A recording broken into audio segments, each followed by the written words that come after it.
Welcome to the Joys of Binge Reading, the show for anyone who ever got to the end of a great book and wanted to read the next instalment. We interview successful series authors and recommend the best in mystery, suspense, historical and romance series, so you'll never be without a book you can't put down. You'll find this episode's show notes, a free ebook and lots more information at thejoysofbingereading.com. And now, here's our show. Ann Jaffarian holds down a full-time job and still manages to write more popular mysteries than many full-time writers. Hi there, I'm your host Jenny Wheeler, and today mystery author Ann Jaffarian explains how she does it and what she's learned about staying healthy as a top producer. But before we hear from Ann, just a reminder, the show notes for this binge reading episode can be found at the website thejoysofbingereading.com. That's where you'll find links to Ann's books, website, and details about how to contact her on social media, as well as a free ebook and information on how to subscribe to our podcast if you're enjoying it. But now, here's Ann. Welcome to the show, Ann. It's lovely to have you with us. Oh, thank you very much. Thanks for asking. Now, the Adelia Gray mysteries, I think they were your first mysteries and perhaps also your most popular. You've produced one of those a year consistently since 2008, as well as working full-time as a paralegal. And I know you've done other work around that, so I'm just saying to myself, wow, you must be extremely well organized. When it comes to my writing, I am. Nothing else, no. But,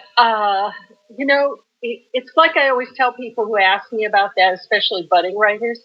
If you make a schedule, you stick to it, and it's amazing what you can get done in a short amount of time. And it looked like you just basically turned on a switch. I mean, was there a once upon a time moment when you decided, I'm going to be a writer? Well, I always wanted to be a writer. I mean, even as a little kid, but it was one of those things that was kind of, a dream. It wasn't something that my parents encouraged because they thought writers would starve, and they weren't that far off from that. If I didn't have my paralegal job, I probably would starve. But, all of a sudden, even though over the years I had this, I'm going to be a writer, I'm going to write at least one novel. In my mid-40s or early 40s, I was engaged to a man and broke it off. And all of a sudden, I took stock of my life. Here I was about 42, 43, and I took stock of my life and realized, I have never pursued any of my life's dreams. So I made a list of them, and at the top was a writer. And from that point on, I never looked back.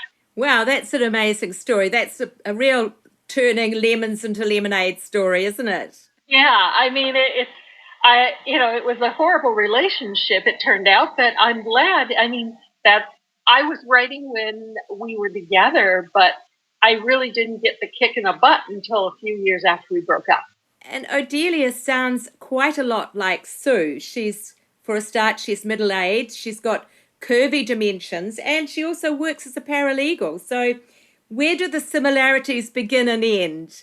Well, I have a pat answer for that, but it's a truthful one. It's she dresses better and she swears less. I mean, she's a paralegal like I am, but, she's a lot more, I don't want to say grounded, but she's a lot nicer than I am, I think. And she's a little more, I don't know what the word is. I mean, like I said, she dresses better and swears less. But, I don't know what to say. It's like she's married. She has a relationship with her family, which my mom and dad are both passed away. What am I saying? Passed away. But I guess we think a lot alike. I mean, let's face it, a lot of what comes out of her mouth comes right out of my brain, if not full blown. I mean, it's not something I really have to work hard at, putting her thoughts on paper. Sure. Now, the paralegal job, I wonder if your employers get nervous about the idea that things that happen at work might end up in books. How do you cover that one off? Well, it's funny because when I first started working at the firm I'm at, which was right after I got published. They had no idea where this would go. They thought, oh, isn't she cute? I was interviewing and they're like, right, isn't she cute? And I assured them nothing from the firm would ever show up because that's a breach of confidentiality. But anyway, as the years went on, I've been with them almost 12 years. And as the years went on and the books kept coming out and out and out and out, then they were like, holy moly, but they are assured, I assured them early on, and they feel very confident that nothing that happens in the firm shows up in the books, and nothing does. And it was really, besides, law is really very boring. And Odelia's cases are not. I mean, I work in healthcare law. I mean, it's like watching paint dry. And Odelia is always, even though her job, when I do describe it, sounds pretty boring like mine, she goes out and does things. So the cases don't have anything to do with her job except once in a while. Yeah, that's right. I've read several of them, actually, and none of the ones that I've read does her job feature very prominently. No, I had one interviewer once, though, was determined to get me to admit that I use clients and stories of clients in my books. I mean, and I kept saying to her, and it was on TV, it was on a cable show, and I kept saying, no, I would never do that. It's a breach of confidentiality. It'd be very unprofessional. And she said, oh, come on. And she kept egging me until I finally turned on her and said, stop it. I'm telling you the truth. So just stop it. Yeah. And she was never friendly to me after that because I showed her up on our TV show. But that was a little watch cable show, I didn't really care. But it was the truth. I put nothing in the books that have anything to do with my book. And of course, Odelia is only one of your series. You've got The Ghost of Granny Apples, the paranormal series. You've been producing a book a year of those since about 2009. And then, as if that wasn't enough, you added Madison Rose and Running Wild Romances. So you've really got your hands full. And short stories, and some short stories. It's, I don't know. It's just really, I don't know. I just would tackle, well, I do know. It just about put me in my grave. Jenny, I'll be 65 this year. This is the first Christmas I won't have a deadline. And I'm looking forward to it. I have no deadlines right now. I have gone totally independent. I just turned in the last Odelia to my publisher. And it's not the last Odelia, it's the last to them. Yes. And I fully intend to continue that series as well as Granny Apples. Penguin has cut Granny Apples, so I'm now indie with them. And everything that comes out from me, unless something unusual happens, now is going to be on my timetable. So, I mean, there were times in the last several years that I made myself sick because I was burning the candle at both ends. And, it really did. A lot of my friends were quite concerned because here I was working a full-time job and cranking out these books and I had no life. Yeah. And now I'm looking forward to cranking out books still. But if things get I feel a little stressed or, just kind of cornered by it, I can take some time off and still keep my day job, know. Yeah. There comes a point when you just can't do it anymore. The Running Wild Romances are a slight departure for you, I think. Oh, Winnie Wild. Yeah. What inspired you to write Winnie Wild? Well, I had an idea for a novel about a woman who is cast aside, a woman at 50 who gets cast aside by her husband for a younger woman, and how instead of turning to selling real estate, she reinvents herself, or I should say, brings out what was once there, rediscovers herself, and goes about and builds herself a whole new life. And then when I started writing them, I thought, I'm not sure these are. It's a novel. I had such plans for it that this would either be too big of a novel, so I cut it into novellas, into like bites of pieces. So right now there are 2 novellas out. After the first of the year, I'll be getting the third one out. And I have 3 more after that to write, and then that series will be over. It's a 6-story arc, and no more after that. And I noticed that you've given an explicit sexual encounters warning on it too. So I did because my Granny Apples is very what they would call in the business cozy, and Odelia, there's not a whole lot of sex and violence in those, and but there's more adult themes. And a lot of my readers get upset. Like when I brought out the vampire novel, several readers were extremely upset with the violence and sexual innuendos in it. And so on this one, I thought, I'm just going to be very blatant about it and say, no, if you can't, and my attitude is that readers should be responsible for their own reading. So if you see a picture of a naked woman on a cover, please don't think it's a cozy.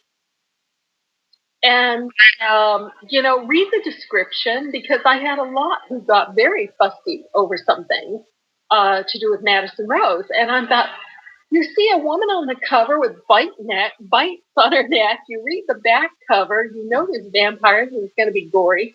Why are you busting my chops? Pay attention to the book covers.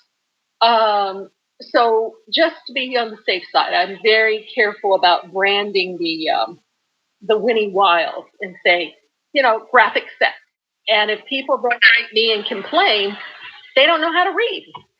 that's right. And I mean, it sounds kind of harsh against the readers. I love my readers, but I can't be responsible for what they read. I can only hand out what I've written, and then they have to be responsible for what they pick to read. That's right. I guess that's why some writers choose to write under another name if they're switching genres. Exactly, which brings me to one of your other questions that you sent me about Meg Chambers. Meg Chambers is not a person, it's me. Originally, my agent loved the Winnie Wild series, and she says, I think you need to bring them out under another name. So I picked the name Meg Chambers because my mother's name was Margaret Chambers. So I picked that name, and the books hardly sold. The little novellas hardly sold.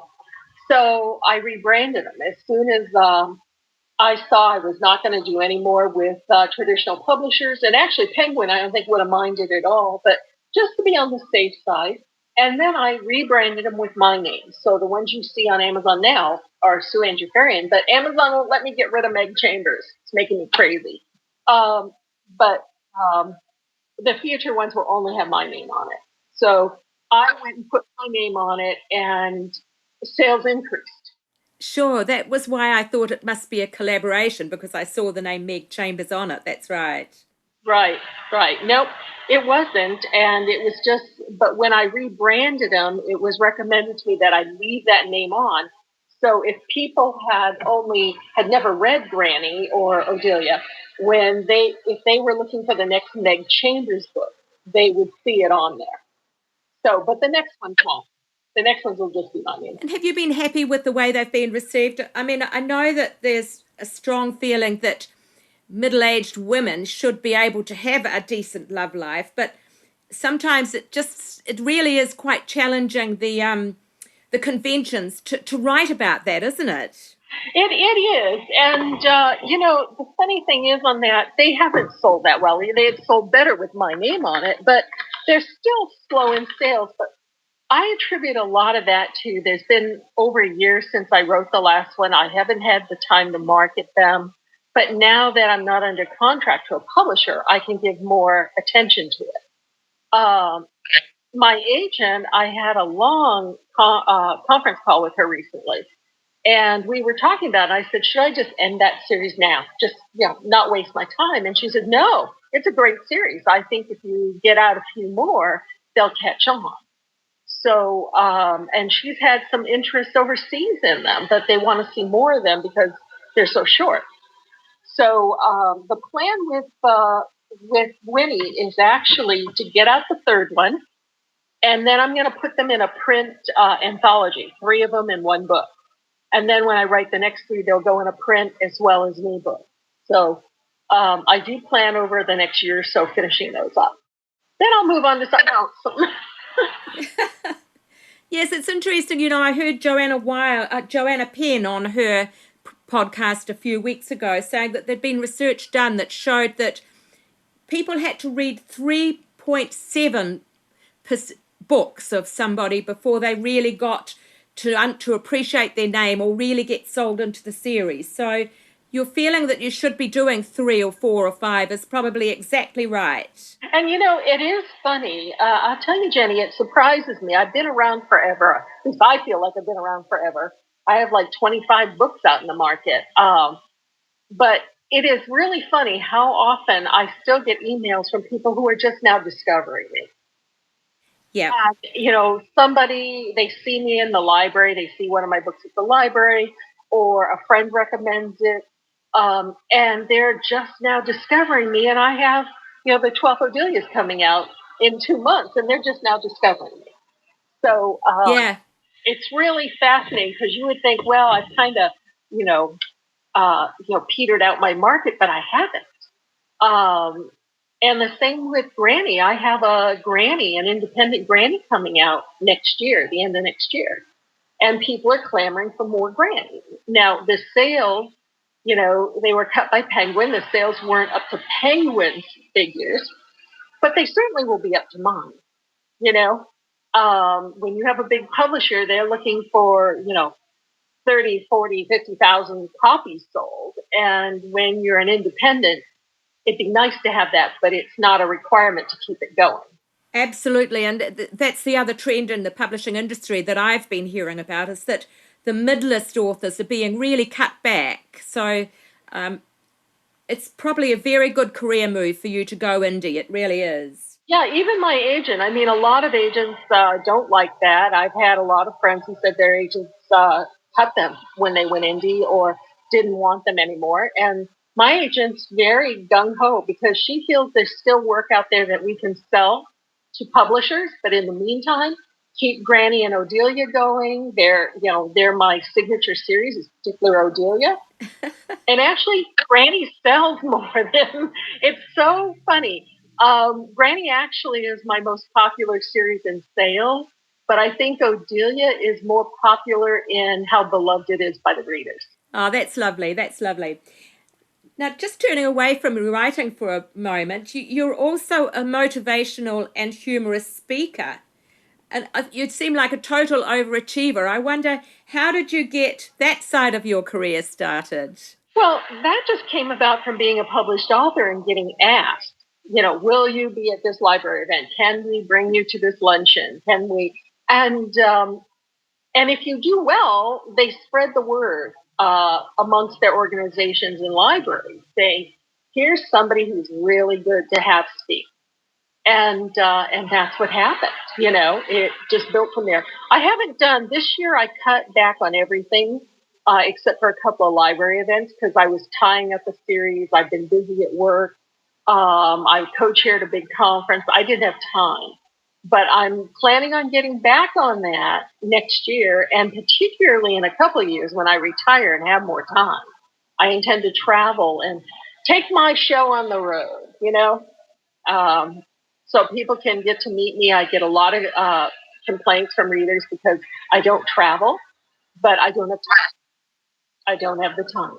So in a few years, that'll be different. I'll be out there so much they'll be sick of me. Tell me, what drew you to mysteries, and why do you think that mysteries are so popular? Behind romance, I think they're one of the most popular genres, yeah. Yeah, right behind romance they are.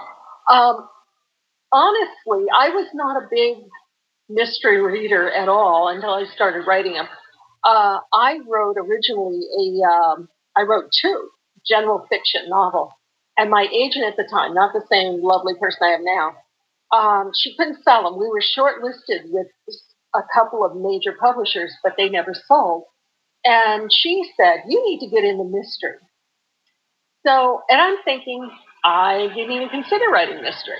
So I bought up dozens and dozens of mystery novel series by women and read them. And that was my introduction and training. And then I took Too Big to Miss, was actually a non-mystery novel originally. And I took that, turned it into a mystery novel, and voila, here I am. Fantastic. Yeah, but I still want to write some non-mystery novels. I have one that's almost finished that I've been working on here and there, piddling around with it for several years, that my agent said, how soon can he get that finished? She wants to sell that so bad. She doesn't want me to go indie with it unless we cannot sell it. But it is a non-mystery novel. Well, you sound like you're really well set up. You've got the agent there and you can have a hybrid career, can't you? Yes, and that's actually what I think is best for authors, is particularly authors with a big book list behind them. Backlist is do some with publishers and some on your own. What do readers tell you they like best about your series? Oh, boy, I didn't have to think about that. They like the characters the best. I hear this all the time. Readers say the characters are so real, they feel like they can go out and have coffee with them. Yeah.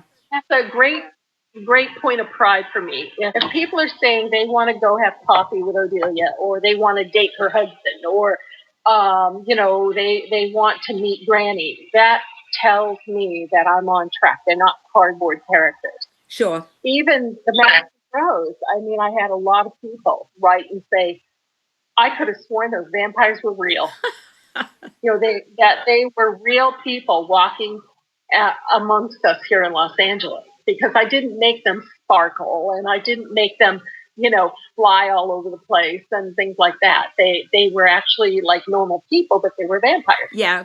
And that is a great source of pride for me, that I get hearing that all the time, that it's the character development that they bring them back over and over. It's not the mystery.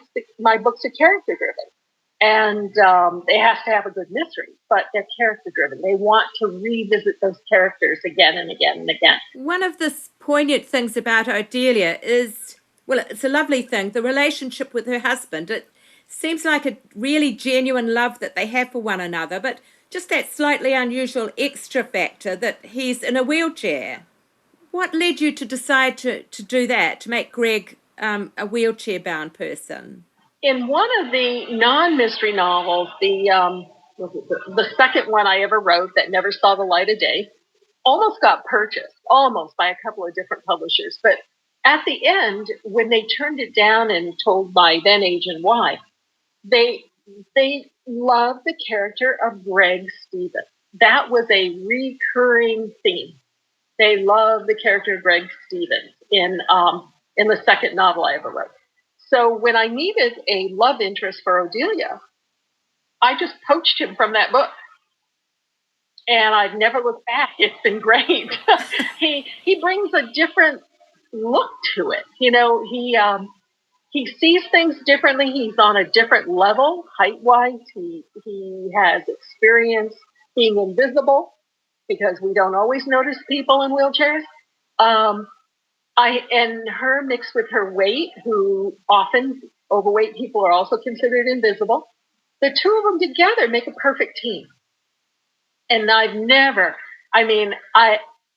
it was just that all these rejection notices were saying how much they love Greg Stevens.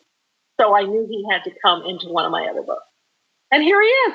That's wonderful. Great. I wondered if you had a very close friend or someone in that situation, because it is told in a really empathetic way. No, but what I did when I decided to write a main character who was a paraplegic, I actually interviewed a lot of men who were paraplegics and some quadriplegics on every aspect of their life. And there was one gentleman that I actually got to follow him around for several hours, several days. And I saw how he lived, how he got dressed, everything. He was so accommodating. He wanted to get the story out there that he's normal.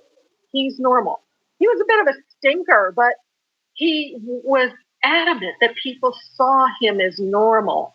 And so I was very grateful. I probably followed him 3 or 4 days at 4 hours at a time. I saw him working. I saw him playing. I saw him all doing all this stuff. And then, like I said, a lot of other men also offered up interviews. And then I purchased a couple of books. on how to live in a wheelchair, written for people who have become now wheelchair bound. So I studied up on it because it had to be done right. You can't take such a sensitive topic and not do it right. So moving away from the focus on your specific books to a wider view of your writing life, is there one thing you've done in your writing career more than any other that's been the secret to your success? Yes, and that was just keeping my focus on getting the job done. I never once thought, I don't like this, I'm not doing it. I was determined to stay on the path and get it done. So I guess that would be it, just maintaining my focus and keeping my eye on the goal. And of course, having Odelia contracted for 12 books, part of that I couldn't give up. I'd be on breach of contract, But I really think it is just once I found my niche, just staying on the path and seeing it through. I mean, I gave up a lot of social things, and if I needed to write, writing came first. Sure. The day job had to come first because I had to be there. But outside of the day job, the writing always came first. Nothing else came first ahead of it. Tell me, is there a mystery in your own life? This is a sort of funny little question, but just to throw it in there for fun. A mystery in your own life which could provide the plot line for a book? Not really. I mean, I've lived kind of I'm kind of I don't want to say a hermit. I'm very outgoing, but I tend to spend a lot of time alone, and I think that's normal for a writer. But no, not really. There's snippets of my life in Odelia's books. There are snippets in my life in the upcoming novel that I'm finishing. There are snippets in my life in another novel I'm going to write. But there's no big dramatic secret in my life or mystery for me to focus on and write about. Turning to Sue Ann, the reader, and you may not have much time for reading with everything else that you do, but have you ever in your past life binge read or found a reader that you just wanted to read, a writer, you wanted to read everything they'd written? Yes. You're right. I always have a couple of books going on at a time, but I don't always have time to read a print book or a Kindle. I tend to read only on Kindle because I don't have the space for all the books. But I don't always have time for it because I'm tired at the end of the day. I start my day very early with my writing, but I love audiobooks. And but getting back to your question about binging, when I first started reading The Hunger Games, I never stopped till I got all 3 done. Yeah. Read those every minute I had. But the same happened just a couple years ago.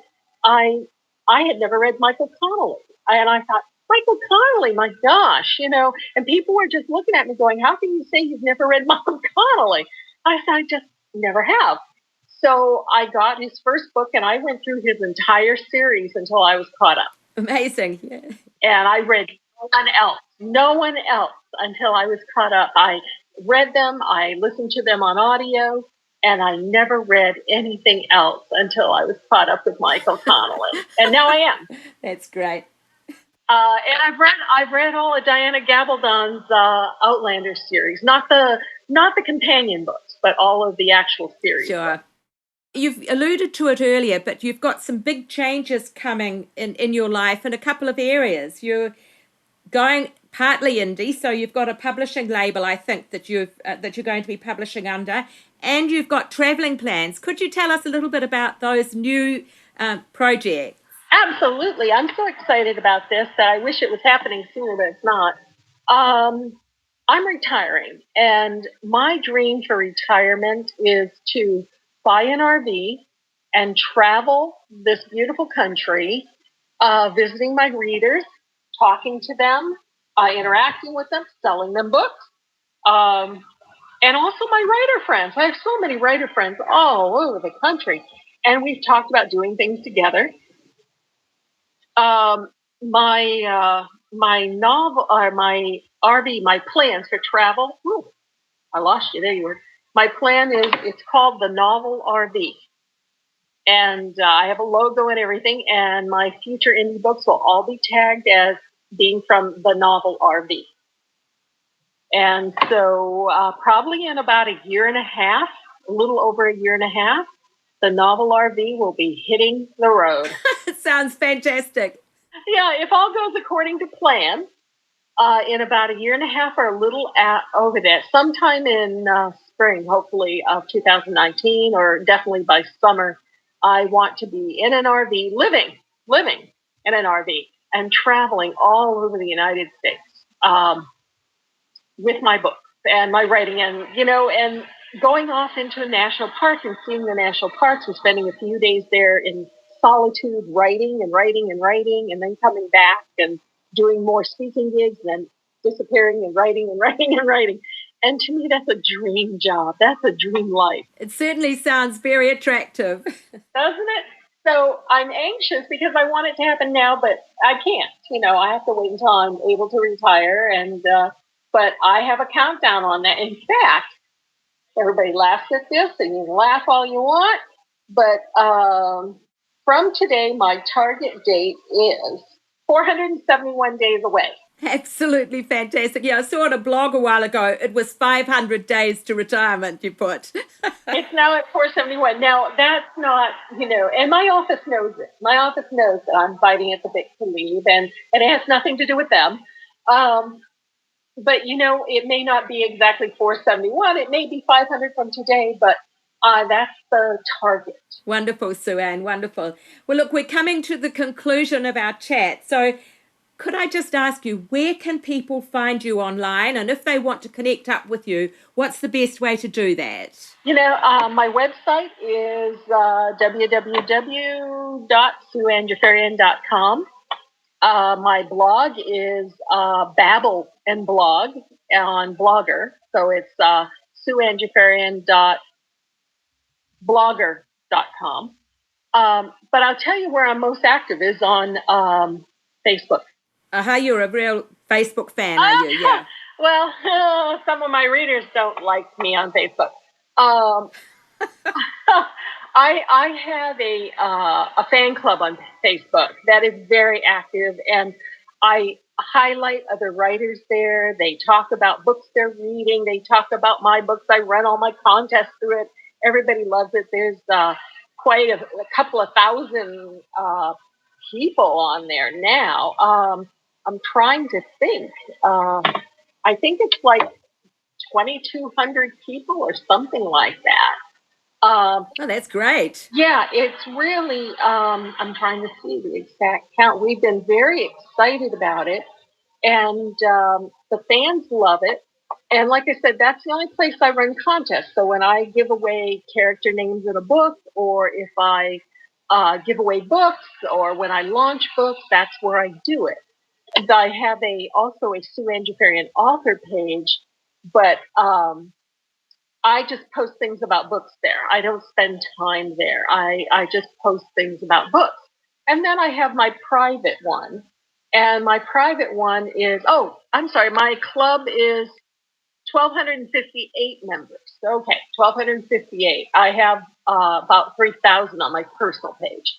And then, like I said, I have a personal Facebook page, and there I talk about everything from my cat pooping on the carpet to what a bad day I'm having to my particular liberal brand of politics. And that's where some of my readers aren't real happy with me. But I tell them, if you're not happy, go to the fan club or go to my author page and leave this page alone. Because you only put your political views on your personal page. I only put them on my personal page, only. And they seem happy with that. Some still aren't. I lost quite a few, no, not quite a few, a dozen or so followers when I came out so vehemently against Trump. I lost some when I marched in the Women's March. I mean, it's just, they're expressing their opinion. I'm expressing mine.